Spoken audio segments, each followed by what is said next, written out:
So I got a basketball here. You guys can use a playground ball or any ball that dribbles, okay? And this can be my student right here. So what you're gonna wanna do with your child or student, you wanna just do a nice soft toss to where they can catch it, okay? So you want them to be successful to start, okay? You always want them to be successful, gain that confidence, okay? So you wanna do a nice soft toss to where they can catch it, and maybe, toss it about 10 times and then take a step back. Okay, a nice soft toss. Okay, underhand tosses are good. If that's too easy, okay, you can do the overhead toss or you can do a chest pass. Okay, a chest pass is bringing the ball in, throwing it and getting your thumbs to go under. Okay, so that's what you would do first off, and then having the student grab the ball and just dropping it and catching. Drop, catch. You might need to be behind the student, kind of holding their hands to get that comfortable feeling of catching the ball, and then slowly, do less and less physical prompts. So bounce, catch, okay? Bounce, catch. And then they can kind of throw it off the ground too, so it comes up a little higher. Then one hand behind the back, and you can try one hand. Dribble, catch, or dribble, dribble, dribble, dribble. Okay, this really depends on the student skill level, okay? So, maybe they can do it with their other hand, maybe they can't.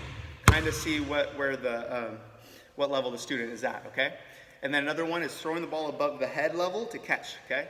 Above your head level, catch. Above head level, catch. So they're throwing and catching themselves. And this is a goal for some of the students that are watching this video, is to toss it in the air and catch it, and to toss it off the ground and catch it, okay? So practice that for about 5 minutes or so, and then we'll move on to the next one. We'll use if I have a smaller ball. Okay, so I have a little tennis ball here. You guys might have a wiffle ball, just a softball at home, beanbag, anything that you can use. If you don't have a ball, you can even use a tissue paper to toss up and catch, okay? So the student, depending on the skill level, is gonna catch the ball off of a soft toss, okay? So I'm stepping back and I'm just gonna give a soft toss and a catch, okay? Soft toss and catch. Soft toss and catch, all right? This can be my student George right here. All right, okay, George, here we go. Soft toss and catch. And to remember, when you catch a ball that's like below the chest level, okay, you want to put your pinkies together. If you're catching a ball above, your shoulders or chest, put your thumbs together. All right, so most students will be catching with their pinkies together, two hands like this. Some students will be catching above, kind of looking through a window right here, okay? All right, so do that for about 5 minutes or so, nice soft tosses. And if the student is pretty hand-eye coordinated, they can take the ball and they can toss it to themselves, okay, like this.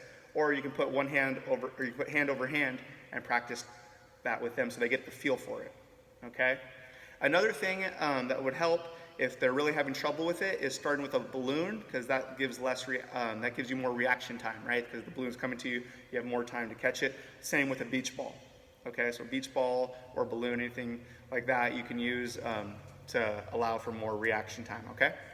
All right, so for the cool down, let's just do some light stretching, okay? Oh, sorry, target throwing, okay? So if you have a basketball hoop, you can shoot it at a basketball hoop. I'll use my inner tube right here.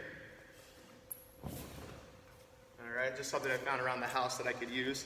So what the student can do is take a couple steps back and try to toss it in the middle of the inner tube, right? And if there's someone on the other side, that'd be good to catch it, right? Because I'm gonna throw it and it's gonna go right in that inner tube. And then it's gonna bounce out though, so you're gonna want someone behind it, okay? So I'll do it maybe this way. Okay, so you see the inner tube, and I'm gonna toss it. Goes in the inner tube, that's a point right there. All right, and you can use anything for the target. I'll do it one more time from this side, okay? Move George out of the way, and I'll toss it in the inner tube. There you go, there's the point. All right? So that's just a little example of something you can use to shoot in. You can do that for about 5 or 10 minutes, okay? If you have a basketball hoop, great. If you can go to a park and shoot, that's great. If not, just use anything to kind of use for target shooting, okay? All right, so for our stretches, let's just do the flamingo right here. I like to stretch at the end of class as a cool down because it, it relaxes your muscles. So we'll do the flamingo and then make sure you switch. And you can, at this point, allow the student to come up with the stretches at the end of class if they have any. Okay, you don't have to follow mine, or if you have any that are better. Okay, and then one arm across the body, and you can even do 2 at a time. Roll the ankles and stretch your triceps. And switch. And when we do Zoom meetings, a lot of them will be similar to what we're doing here. We're gonna do a lot of the same stuff. So if you have the equipment, maybe keep it in a pile that you can use weekly when we do the videos, the Zoom videos or the YouTube videos. All right, and if the student has one more stretch, they can go ahead and do it. We're gonna sign out here. Hope you guys enjoyed it, and we'll do it again next week, either Zoom or YouTube video, okay? Thanks, bye.